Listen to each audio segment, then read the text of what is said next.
स्वीकार्नुहोस्। जय मङ्गोल। पक्कै पनि तपाईँ हामी आज मङ्गोल म्युजियम सन्दकपुर भवन निर्माणका निमित्त यो अभियानमा सरिक भइराखेका छौँ। तपाईँ हाम्रो माझमा सङ्गठनको ढुकढुकी, सङ्गठनको मुख्य व्यक्तित्व, सङ्गठनको प्रेसिडेन्टज्यू, तपाईँ हामीले सङ्गठन विस्तार गरेर, तपाईँ हामीले राजनीति गर्दै गरेको मैदानमा, तपाईँ हामीले सङ्घर्ष गर्दै गरेको मैदानमा तपाईँ हाम्रो माझमा आज हाम्रो सङ्गठनको प्रेसिडेन्टज्यू मङ्गोल नेसनल अर्गनाइजेसनलाई यहाँसम्म लिड गरेर ल्याउनका निमित्त, तपाईँ हामीलाई यो देशको मालिक बनाउनका निमित्त अग्र स्थानमा रहेर महत्त्वपूर्ण अतुलनीय भूमिका निर्वाह गर्दै गर्नुभएको मङ्गोल नेसनल अर्गनाइजेसनको फाउन्डर प्रेसिडेन्ट डाक्टर गोपाल गुरुङज्यूको हर तरहको परीक्षामा उत्तीर्ण हुँदै सङ्गठनलाई यहाँसम्म ल्याउनु भएको व्यक्तित्वज्यू आज तपाईँ हाम्रो माझमा हुनुहुन्छ। पक्कै पनि यो तपाईँ हामी सबैजनाको निमित्त एकदमै हामी भाग्यमा त विश्वास गर्दैनौँ, तर एकदमै सौभाग्यको कुरा हो।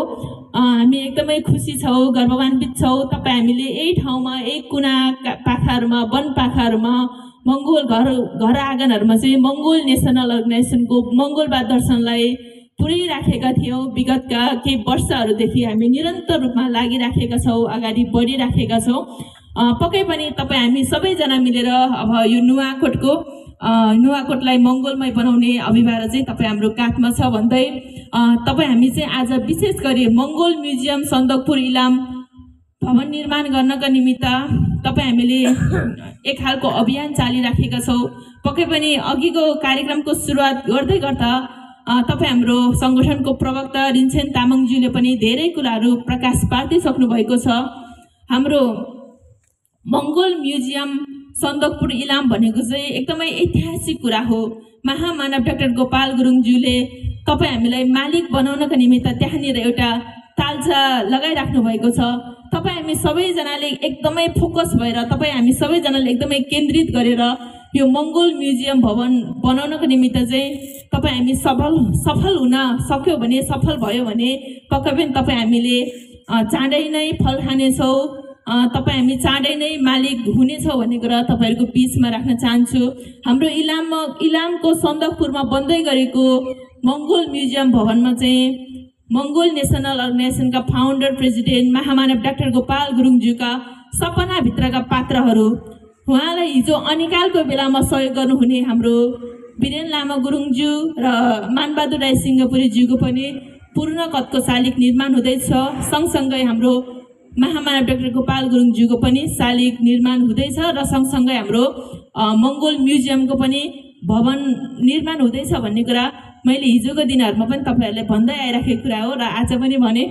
पक्कै पनि यो अब हामी चाहिँ विशेष गरी यो मङ्गोल म्युजियम भवन चाहिँ एकदमै निर्माण गर्नको निमित्त चाहिँ एकदमै नितान्त आवश्यकता छ। किनभने त्यो चाहिँ महामानव डाक्टर गोपाल गुरुङज्यूले नै अराउनु भएको, डाक्टर गोपाल गुरुङज्यूले नै भनेर छोड्नु भएको कार्य भएको हुनाले तपाईँ हामी सबैजना मिलेर थोपा मिलेर त्यो कामहरू चाहिँ सम्पन्न पार्नुपर्ने अभिभार तपाईँ हाम्रो काखमा छ भन्ने कुरा पनि सम्झाउन चाहन्छु।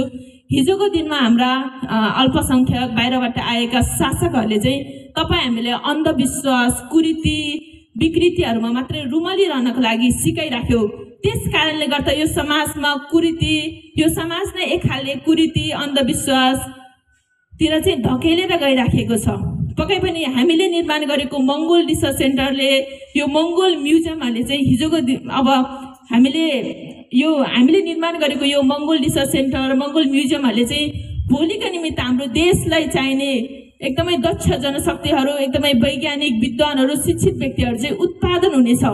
हामीले निर्माण गरेका यो मङ्गोल म्युजियम, मङ्गोल रिसर्च सेन्टरहरूले त्यो कारणले चाहिँ त्योबाट चाहिँ हामीले तर्कसङ्गत बोल्न सक्ने, तथ्यसङ्गत बोल्न सक्ने मानवहरू चाहिँ अथवा एक खालको लोक समुदाय चाहिँ तपाईँ हामीले उत्पादन गर्न सक्नेछ र यो देशको एक खालको चेतनशील अस्तित्व सहितको, पूर्ण मानव सहितको नागरिक भएर चाहिँ हामी यो देशमा मालिक भएर रहन पाउनेछौँ, बाँच्न पाउनेछौँ भन्ने कुरा पनि तपाईँहरूको बिचमा राख्न चाहन्छु।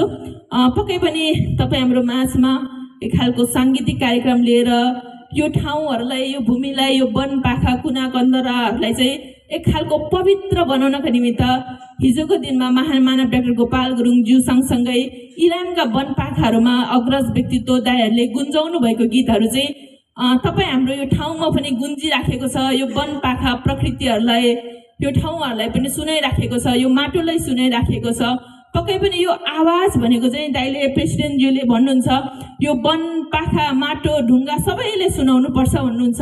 पक्कै पनि नुवाकोटको माटोमा, नुवाकोटको ढुङ्गामा, नुवाकोटको प्रकृतिमा पनि महामानव डाक्टर गोपाल गुरुङज्यूलाई नै सुनाउन सफल भएको सङ्गठनको एक खालको अभियानलाई गीत मार्फत नै, गीतमा नै रूपान्तरित गरेका कुराहरू हामीले यो वनपाखामा, यो प्रकृतिमा, तपाईँ हाम्रो घर आँगनमा अथवा हाम्रो कार्यालयकै आँगनमा बसेर सुनाउन पाइराखेको छौँ। यो एकदमै ऐतिहासिक क्षण बनिराखेको छ। मलाई पनि अन्तर्हृदयदेखि नै खुसी लागेको छ भन्ने कुरा तपाईँहरूको बिचमा राख्दै म धेरै कुराहरू राख्न चाहन्न। तपाईँ हाम्रो यो राजनीतिक गफगाफ त भोलिका दिनहरूमा पनि सङ्गठन विस्तार गर्ने क्रममा विभिन्न कार्यक्रमहरूमा तपाईँ हाम्रो भेट त निरन्तर रूपमा हुने नै छौँ। बरु हामीले चाहिँ अहिले के कुराको एकदमै आवश्यकता छ भने हाम्रो दाइहरूसँग रहेर अझै हामीले चाहिँ धेरै गीतहरू सुन्नको निमित्त हामी चाहिँ लालायत छौँ, हामी चाहिँ आतुर छौँ जस्तो लाग्छ मलाई। त्यही भएर म धेरै कुराहरू नराखिकन मेरा केही भनाइहरू अन्त्य गर्ने अनुमति चाहन्छु। स्वीकार